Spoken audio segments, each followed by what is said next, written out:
Chief and Mrs. Okeke were married for 7 years before his wife was able to conceive.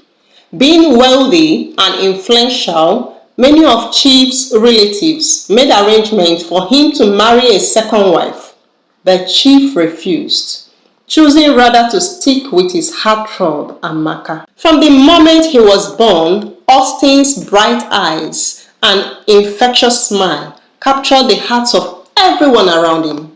He grew into an adorable little boy whom everyone wanted to cuddle. However, at the age of 3, Austin was struck with polio, which left him confined to a wheelchair. Austin's parents, Chief and Mrs. Okeke, were at first devastated. How could this be happening to our only baby? They wondered.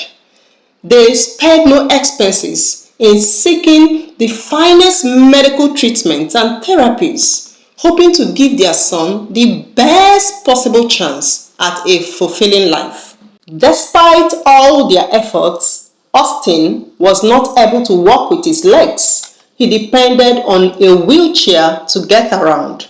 Because of his condition, Austin was homeschooled at his basics and junior high.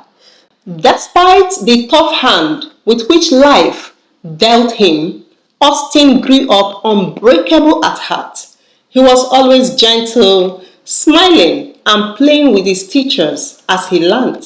His mathematics teacher would report back to Chief Okeke saying, "Chief, I have been teaching mathematics for more than 20 years now, but I am yet to see a child who grabs things as fast as Austin."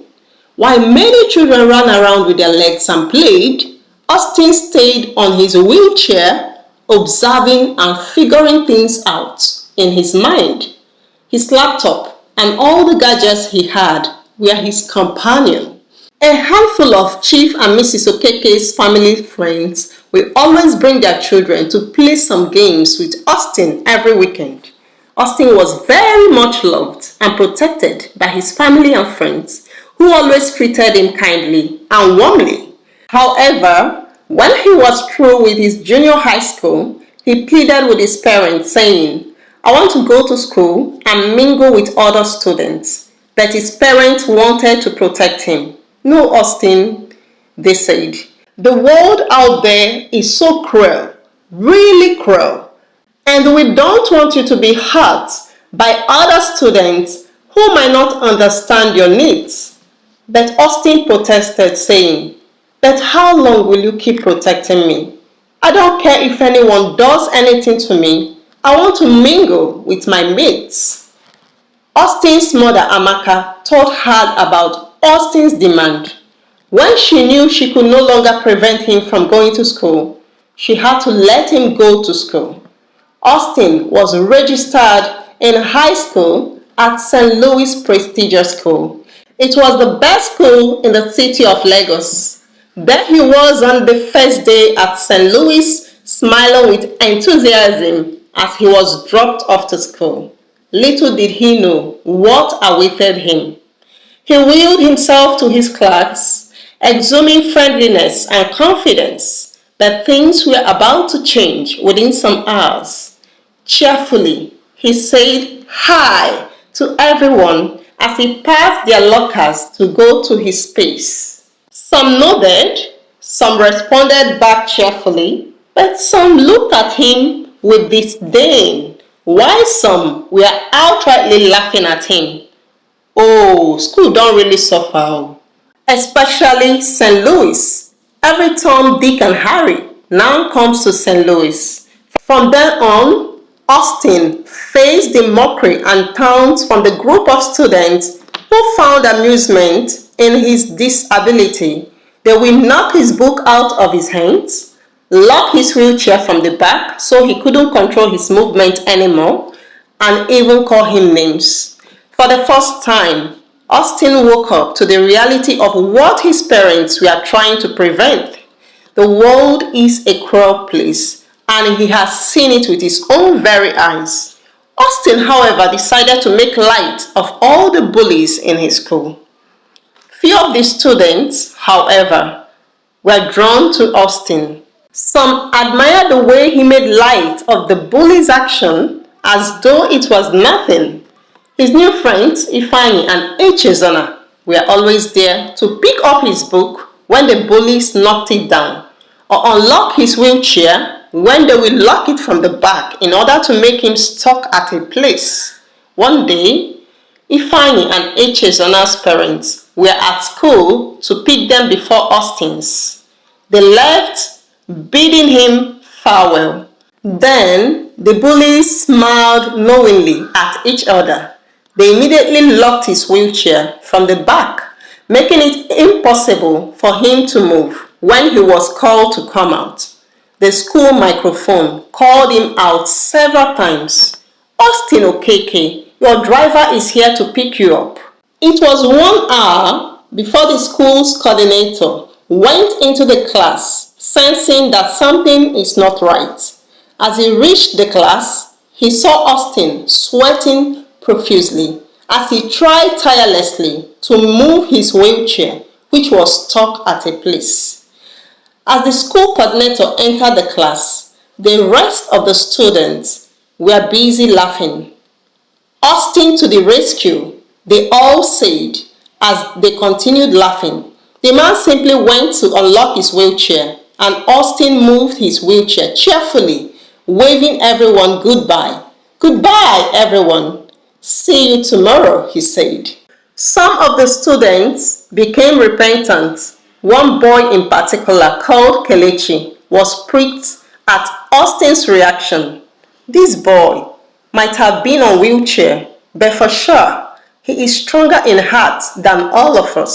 The next day, Chief Okeke went to the Eco Health Facility and bought another wheelchair for his son, Austin.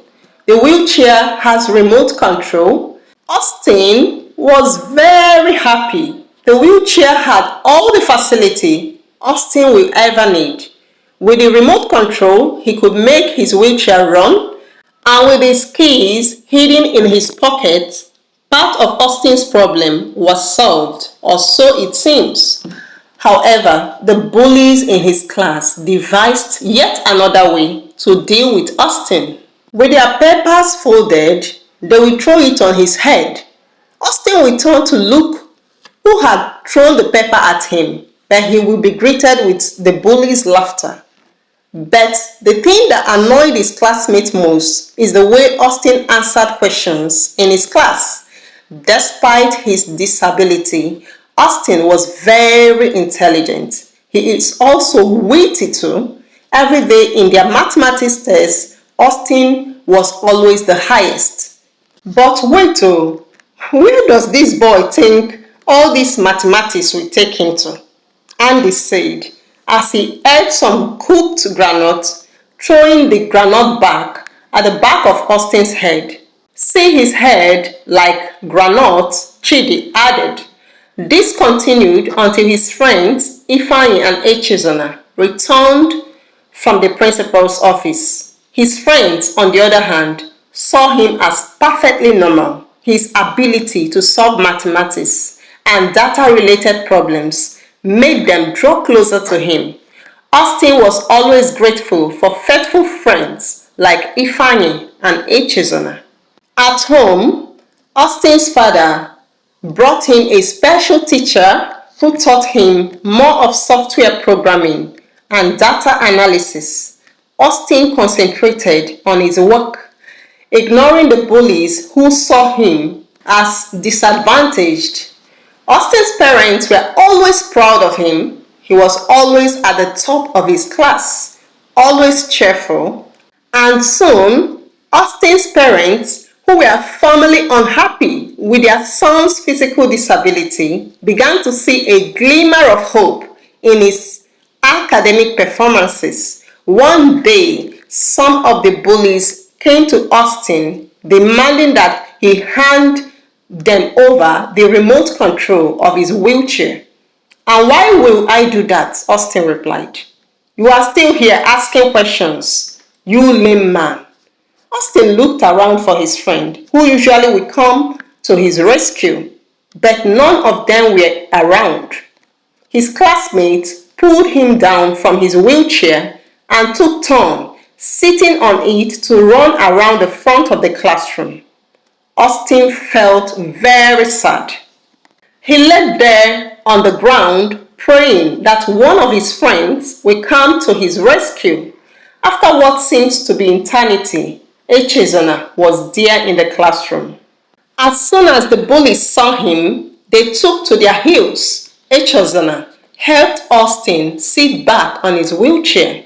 From then on, Echezona and Ifeanyi were always around Austin. They guarded him against the bullies' action. In the course of his high school, Austin had successfully built 2 applications that could help basic student mathematics teachers in their work of teaching. His father, Chief Okeke, was so proud of his son. With the help of his father, Chief Okeke, Austin's company received a significant push. And boom, people began to use the mathematics app.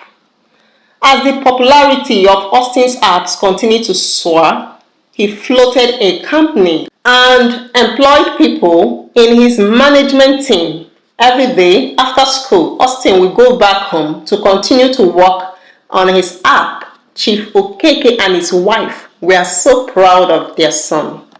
Many of his mates and even his teachers will always come to class hailing Austin's app. This is the best mathematics app to help students with their learning, they will say, not knowing that it was built by Austin. One day, Andy walked up to Austin, challenging him. He said, "You think you know mathematics? Come and see maths with your eyes," as he showed him the app on his phone. Austin simply smiled and kept quiet. All this while, Austin always carried himself in an unassuming way, unknown to the bullies that his parents are rich and that he is a genius. They thought their driver, who always comes to pick him up, is his uncle, because Austin always addresses him with respect, calling him uncle. Austin's days at high school at St. Louis Prestigious School was coming to an end. Some of the boys were happy they will be going to college, while some will be going to start up their businesses. Some, however, will need extra work to sustain themselves while at college. They began to make search for jobs and to apply for various positions at different establishments. The college fees is really on the high side these days. One really needs to find a job to support oneself while still at college. Austin had already started making money in millions, but none of his mates knew about it. With his father's support, he was able to scout for a good office complex. Surprisingly to Austin's father, the money Austin had already made was enough to buy the office complex. Instead of renting the complex as they intended, they were able to buy it outright. One day, some of the boys were at Osman's business empire. "We are here to submit our applications," they announced to the security. Austin was at his office. He always observed the CCTV camera, especially when people are crowded at the gate. He saw 3 of his classmates, Andy, Chinedu, and Chukwuma. They are the 3 top bullies that were always harassing him in his class. They had come to submit their applications. Meanwhile, Austin's company, Osman's business empire, continued to build a lot more of apps that made it easier for teachers to teach students in basic and high school. Austin's company quickly gained traction, attracting clients from all over Nigeria. His unique perspective and ability to think outside the box set him apart from the competitions. By the time he turned 15, Osman's had grown into a multi-million naira business. Austin's success did not go unnoticed. Forbes recognized his incredible achievements and featured him in their prestigious 30 under 30 list. That fateful day, as Austin sat quietly in his office after school, his PA ran upstairs trying to explain to him that there was an important mail for him. It was already 5 p.m. in the evening, and Austin had to tidy up a lot of things to enable him attend school the next day. How important is this mail? He asked. Can't it wait for tomorrow? Sir, this mail is from Forbes, replied Ogechi. From where? Austin asked again, trying to be sure of the words he has heard. The popular Forbes, you and I know. It's an international recognition given to you, continued Ogechi. As they opened the mail, it read, Dear Austin Okeke, congratulations! This is to announce to you that you have been selected to be featured in the prestigious 30 under 30 Forbes list. Once again, accept our congratulations. With this great feat, the CNN quickly scheduled an interview with Austin. During his interview, he made incredible impressions on the interviewer that made his family, friends, and many people all over Nigeria to fall in love with him. His social media platforms skyrocketed, with many fans identifying with him. Before the interview night, Austin dropped some hints with some of his closest friends, including Ifeanyi and Echezona. I will be on CNN Live, 6 p.m. Nigerian time. Please, you guys should hook up and cheer me on, he said. As soon as the interview commenced, Ifeanyi and Echezona were there at their class platform to share it with all their classmates. Soon, all of Austin's classmates were hooked to the interview, and they were simply in awe of Austin. Even the bullies too. So this guy is the owner of that tech company where we have gone to submit our applications. Andy screamed as he chatted with his fellow bullies, Chinedu and Chukwuma, after the interview. For 3 days, the 3 bullies could not come to school. They were ashamed of themselves. We've been so mean to this boy. How are we supposed to face him now? They all say to each other as they chatted on their phone. In the days that followed, Austin and his friends were in celebration mode. Many interviewers trooped to their school at St. Louis prestigious school, begging the principal to allow them interview Austin. Austin became a celebrity overnight. At the Forbes Award night, Austin heartily invited all his classmates and even their parents, including the bullies. His speech went like this: Distinguished Governor, ladies and gentlemen, fellow innovators, I stand before you today with immense gratitude and a heart full of joy. Being recognized by Forbes is a dream come true, and I am deeply honored to receive this award. My journey began 2 years ago in the vibrant city of Lagos, where I discovered my passion for technology. Though from a young age, I've been captivated by the endless possibilities that technology offered. But just 2 years ago, I discovered my strength in the face of my medical condition and decided to use it to better the lives of students all over Nigeria. I refuse to let this wheelchair define me or limit my dreams. With the unwavering support of my incredible parents, Chief and Mrs. Okeke, I turned a room in our home into a mini tech lab.